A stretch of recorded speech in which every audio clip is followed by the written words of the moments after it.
Here we are, the final reloading video. I first want to give thanks to all the commenters and viewers who have made the suggestions how to do this fast, efficient, and cleanly. I want to thank Kyle Westrom. He had the first post about how to punch out the holes, make them clean. Kyle, you get the bug beam. But I also want to thank G-Man for the idea of the tracing paper, which is what I'm going to be using today. All the comments and suggestions have been really good. I think the rolling paper is probably a great idea. Any of the thin papers will work. What we're going to do today in this reloading session is we're going to quickly go through. I already have stuff pre-done so you don't have to sit here and watch me glue like we did in version 3, which anyway. Sorry about version 3.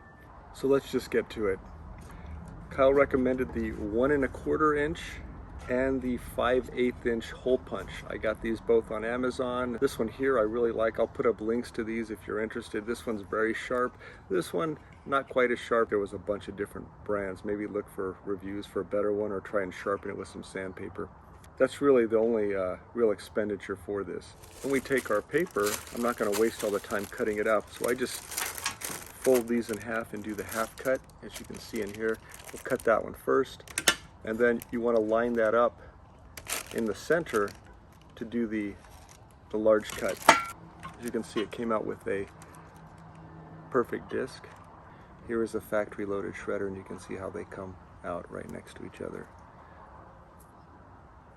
First step, of course, was cleaning them. The original ones clean really easy. I just drop them in a cup of water, leave them overnight. We're going to put the disc on this side first, and that's so we add the salt from the flat side, so when we flip it over we're not dumping salt all over the place. So I already have one done here. You can use whatever adhesive you like. I've been sticking with the Elmer's glue or the Elmer's school glue stick, and the reason for that is really the cleanup. I just had the salt swat dispenser from one of the other videos, so I just use that, but to just pour the salt in.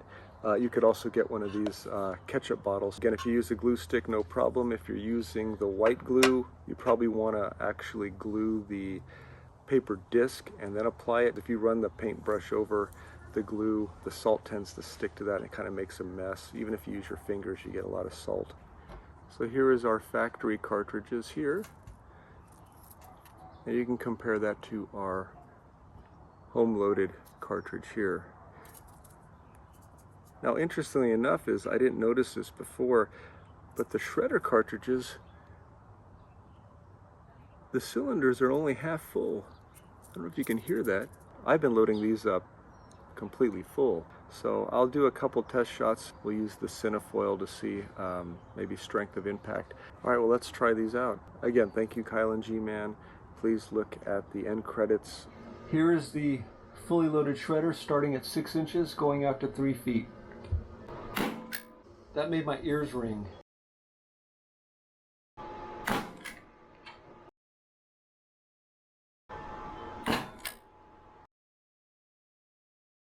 Still making my ears ring.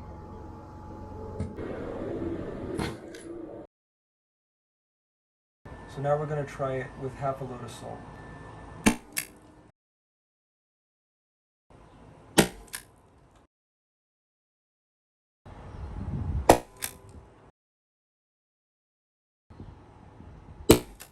All the loads seem to be working really well here. The full load seems to be a little denser as far as pattern, but otherwise they all seem to be equivalent to the factory load. Looks like we did it. They loaded up easily, they clean up easily, and they shoot well, comparable to the factory round, so I think we got it. For those of you who have ideas for future content, please mention it in the comments. If you're the first person to mention an idea that I use, I will send you one of these. Just another average Joe coffee mug.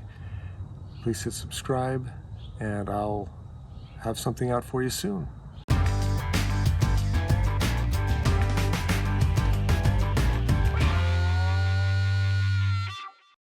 So here we have it. I've already, just like that.